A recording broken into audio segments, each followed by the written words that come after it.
اللہ رب العزت ارشاد فرماتے ہیں لن يضروكم الا اذى وان يقاتلوكم يولوكم الادبار ثم لا ينصرون،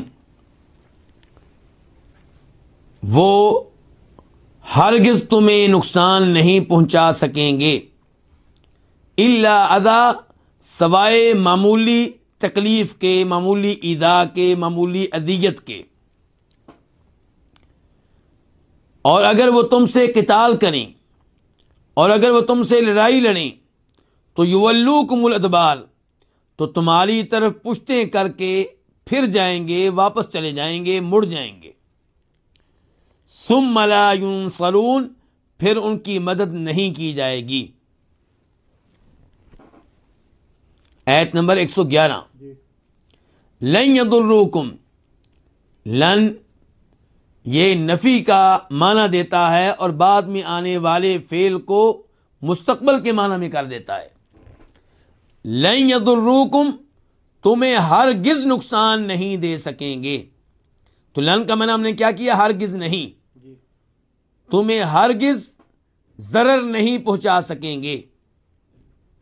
یضرو اصل میں تھا یضرونا، نون گر گیا حرف لن کی وجہ سے، تو یضرونا وہ نقصان پہنچاتے ہیں، وہ نقصان پہنچائیں گے۔ جب لن آ گیا تو معنی کیا ہو گیا؟ ہرگز نقصان نہیں پہنچائیں گے، کم تمہیں، الا حرف استثناء ہے، مگر، اذا معمولی قسم کی اذیت، معمولی قسم کی تکلیف۔ معمولی معنی ہم نے کہاں سے لیا؟ تنوین سے، یہ تنوین تقلیل کے لیے ہے، تحقیر کے لیے ہے۔ وہ تمہیں ہرگز نقصان نہیں پہنچا سکیں گے سوائے معمولی سی اذیت کے۔ وَإِن يُقَاتِلُوكُمْ، واو کا معنی اور، ان کا معنی اگر، یقاتلو وہ قتال کریں، یہ اصل میں تھا یقاتلونا، نون گر گیا ہے ان کی وجہ سے، جمع کا لفظ ہے، یقاتلونا وہ قتال کرتے ہیں، وہ لڑائی لڑتے ہیں، وہ قتال کریں گے، وہ لڑائی لڑیں گے۔ اب معنی کیا ہو گیا؟ وَإِن يُقَاتِلُوا، اور اگر وہ قتال کریں، لڑائی لڑیں، کم تم سے، یولوکم، یہ بھی دو الفاظ ہیں، یولو اور کم۔ یولو بھی اصل میں تھا یولونا، تو یولونا کا معنی کیا ہے؟ یہ فعل مضارع ہے جمع کے لیے، وہ پھر جائیں گے، مڑ جائیں گے، کم تم سے، الادبار دبر کی جمع ہے، پچھلی جانب کو کہتے ہیں دبر، اس کی جمع ہے ادبار، پشت کو۔ اگر وہ تم سے لڑائی لڑیں گے تو تمہاری طرف پشتیں کر کے پھر جائیں گے، مڑ جائیں گے، واپس چلے جائیں گے۔ ثم پھر، لا نہیں، ینصرون مدد کی جائے گی، پھر ان کی مدد نہیں کی جائے گی۔ ینصرون فعل مضارع ہے، جمع کے لیے ہے لیکن مجہول ہے، پھر ان کی مدد نہیں کی جائے گی۔ اللہ رب العزت یہاں پہ وعدے کر رہے ہیں کہ یہ لوگ تمہیں نقصان نہیں پہنچا سکیں گے سوائے اس کے کہ معمولی سی اذیت دیں، تکلیف دیں، کس کے ساتھ؟ زبان کے ساتھ، تمہارا مذاق اڑا لیں گے، تمہارے خلاف باتیں کر لیں گے، تم پہ تہمت لگا لیں گے، الزامات لگا لیں گے، لیکن باقاعدہ تمہیں کوئی نقصان نہیں پہنچا سکیں گے۔ نقصان پہنچانے میں اور تکلیف دینے میں فرق ہوتا ہے۔ آپ دیکھیں اللہ رب العزت قرآن حکیم میں سورہ آل عمران میں آیت نمبر 176 اور 177 میں ارشاد فرماتے ہیں وَلَا يَحْزُنْكَ الَّذِينَ يُسَارِعُونَ فِي الْكُفْرِ إِنَّهُمْ لَن يَضُرُّوا اللَّهَ شَيْئًا يُرِيدُ اللَّهُ أَلَّا يَجْعَلَ لَهُمْ حَظًّا فِي الْآخِرَةِ وَلَهُمْ عَذَابٌ عَظِيمٌ إِنَّ الَّذِينَ اشْتَرَوُا الْكُفْرَ بِالْإِيمَانِ لَن يَضُرُّوا اللَّهَ شَيْئًا وَلَهُمْ عَذَابٌ أَلِيمٌ۔ اللہ تعالیٰ کہہ رہے ہیں کہ وہ لوگ جو کفر میں جلدی کر رہے ہیں وہ آپ کو غم میں نہ ڈالیں، آپ ان کو دیکھ کے غمگین نہ ہوں۔ انہم لن یضروا اللہ شیئا، یہ اللہ کو ہرگز نقصان نہیں پہنچا سکیں گے، ضرر نہیں دے سکیں گے، ان کے لیے عذاب عظیم ہے۔ اگلی آیت میں کہا کہ بے شک وہ لوگ جنہوں نے ایمان کے بدلے میں کفر لے لیا،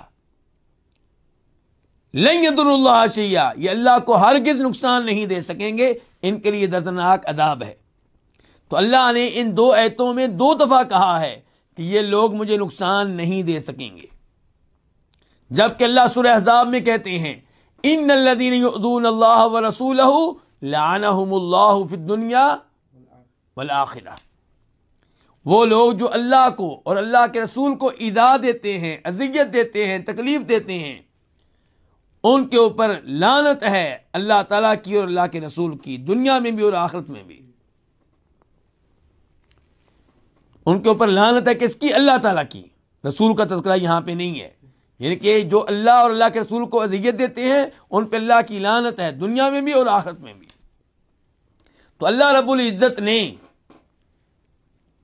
اس بات کا اس بات کیا ہے کہ لوگ اللہ تعالیٰ کو اذیت دیتے ہیں، اور حدیث میں بھی آیا ہے، حدیث قدسی ہے، بخاری شریف کی حدیث ہے، یؤذینی ابن آدم، آدم کا بیٹا مجھے اذیت دیتا ہے، تکلیف دیتا ہے، یسب الدہر، زمانے کو برا بلا کہتا ہے، وانا الدہر، اور میں ہی زمانہ ہوں۔ لیکن جب ضرر کی باری آتی ہے تو فرماتے ہیں اللہ رب العزت ایک اور حدیث قدسی میں کہ لن تبلغوا ضری فتضرونی، کہ تم مجھے ضرر بالکل نہیں پہنچا سکتے، تم مجھے نقصان بالکل نہیں پہنچا سکتے۔ تو یہاں پہ اللہ نے کہا ہے کہ یہ لوگ تمہیں ضرر نہیں پہنچا سکتے، اہل کتاب یہودی اور عیسائی، الا اذا، سوائے معمولی اذیت کے، وَإِن يُقَاتِلُوكُمْ، اور اگر وہ تم سے قتال کریں تو جم کر مقابلہ نہیں کر سکیں گے، بلکہ بھاگ جائیں گے، راہ فرار اختیار کریں گے، اور بھاگنے کا طریقہ کیا ہوگا؟ اپنی پشت تمہاری طرف کر کے میدان چھوڑ کے بھاگ جائیں گے، پھر ان کی نصرت بھی نہیں کی جائے گی، اللہ ان کی مدد نہیں کرے گا تمہارے خلاف۔ یہاں پہ یہ سوال پیدا ہوتا ہے کہ کیا یہ آیت منسوخ ہو چکی ہے یا یہ آیت محکم ہے، منسوخ نہیں ہے؟ کئی لوگ یہ رائے رکھتے ہیں کہ شاید یہ آیت منسوخ ہو چکی ہے، کیونکہ اللہ نے کہا تھا کہ تمہیں یہ لوگ نقصان نہیں پہنچا سکیں گے، وہ تو نقصان پہنچا رہے ہیں۔ تو صحیح بات یہ ہے کہ یہ آیت محکم ہے، منسوخ نہیں ہے، اللہ نے اس کو کینسل نہیں کیا۔ یہ حقیقت ہے کہ یہودی اور عیسائی مسلمانوں کو نقصان نہیں پہنچا سکتے، کب؟ جب مسلمان ویسے بنے جیسے مسلمانوں سے اللہ تعالیٰ گفتگو کر رہے ہیں۔ اللہ کے مخاطب نبی علیہ الصلوۃ والسلام ہیں، اللہ کے مخاطب یہاں پہ نبی علیہ الصلوۃ والسلام کے صحابہ کرام ہیں۔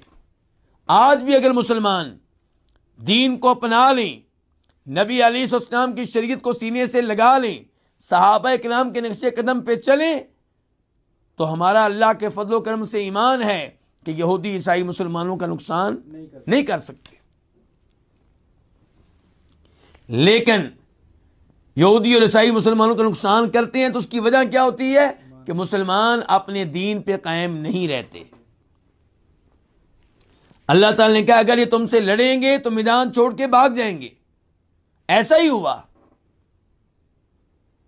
مسلمانوں کے یہودیوں کے جو مقابلے ہوئے نبی علیہ السلام کے زمانے میں، کسی بھی مقابلے میں یہودی مسلمانوں کا مقابلہ نہیں کر سکے، ڈٹ کر ان سے مقابلہ نہیں کر سکے۔ ان کو مدینہ سے نکالا گیا، ان کو خیبر سے نکالا گیا،